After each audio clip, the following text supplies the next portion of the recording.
ago tonight, and took the stage in the nightclub in West Warwick. It was about 12 miles from here.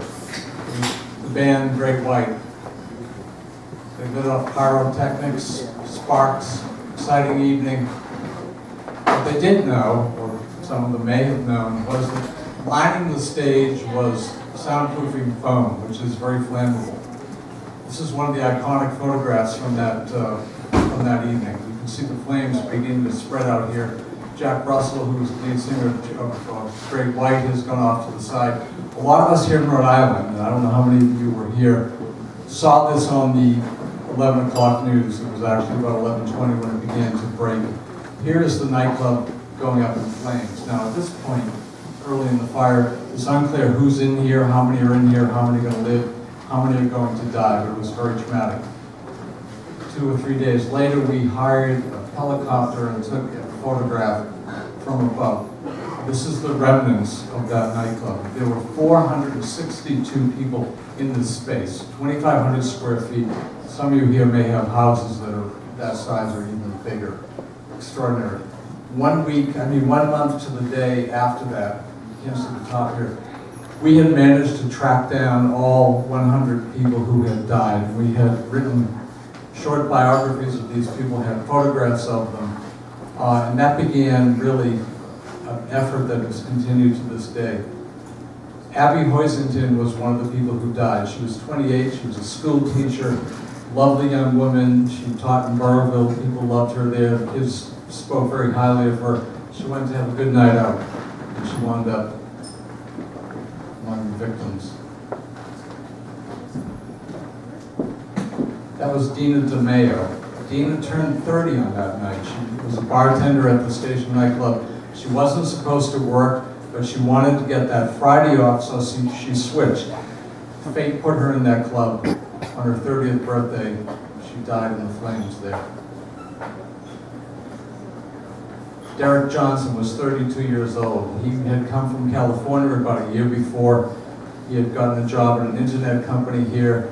He was known for a lot of things. He liked movies, he liked surfing, he volunteered for the Make-A-Wish Foundation. A good guy, good-looking guy, just a really fine person.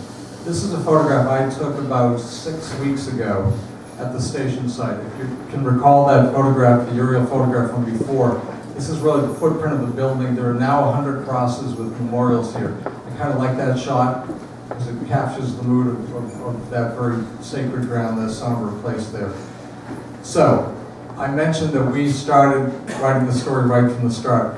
At the end of last year, actually not even the end of last year, we decided that we were going to devote significant resources to do a 10th anniversary series. We captioned it Never Forget, Station Nightclub. That began running about a week and a half before the actual anniversary. We tracked down a lot of the people. This is Paul Banner. Paul Banner was the stage manager at the time. We found him. He had 4 years after the fire, because of the horrible thing he had witnessed, he had locked himself in his van and set the van on fire, trying to actually kill himself. He's doing a little bit better now. This is Stephanie Campo Piano. She also was a survivor. She was in that place. She had a quote that she gave in our story saying, "There were dead people on me. I saw a man with his hair on fire, his head on fire actually." She has struggled with a lot of issues, including depression, suicide tendencies.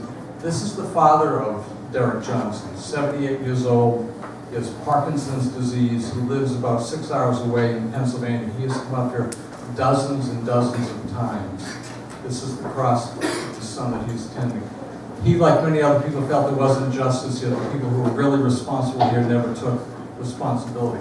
But there were some good stories, and I use good in quotations. Gina Russo was also a survivor. She's become the voice, really, of the survivor family, as they call themselves. And again, here we are at the site. You can get a little better idea. The crosses, the chair there, the flag, extraordinary thing.